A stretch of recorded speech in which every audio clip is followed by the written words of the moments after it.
Si est-il la surprise de ce début d'année?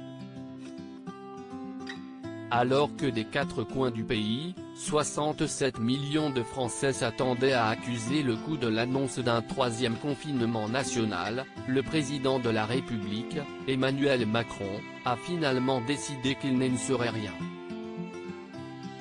Contre toute attente, le Premier ministre Jean Castex n'a annoncé, ce 29 janvier, que la fermeture des frontières aux pays extérieurs à l'Union européenne, mettant de côté le confinement tant redouté.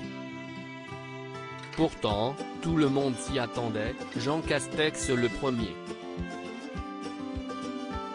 Mais alors, que s'est-il vraiment passé dans les couloirs de l'Élysée dans les heures précédant l'allocution? Dans son numéro du 1er février, Le Figaro lève le voile sur les prémices de l'intervention de Jean Castex. Une prise de parole qui s'amorce dès vendredi, en fin d'après-midi, alors qu'Emmanuel Macron réunit un nouveau conseil de défense. À la surprise générale, le président de la République fait part de son refus de remettre le pays sur pause, ce contre l'avis des experts scientifiques. Soyons très clairs, je ne prendrai jamais le risque que les hôpitaux trient leurs patients.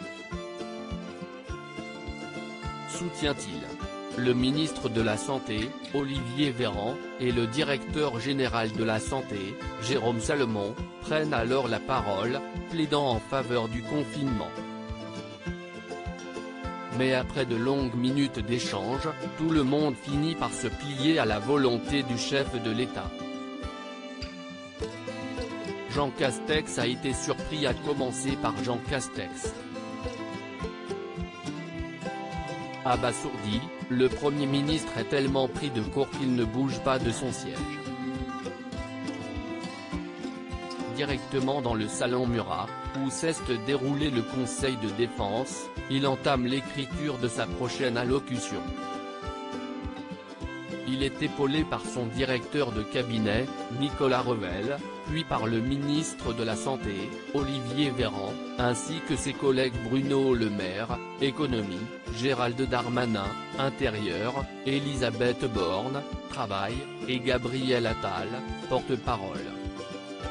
Tous s'interrogent encore sur la décision du président, mais s'unissent pour rédiger ce qui sera annoncé aux Français quelques minutes plus tard.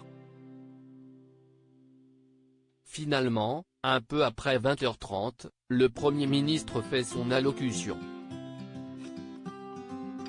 Encore surpris, mais désormais convaincu de prendre la bonne décision. Jean Castex a été surpris, certes.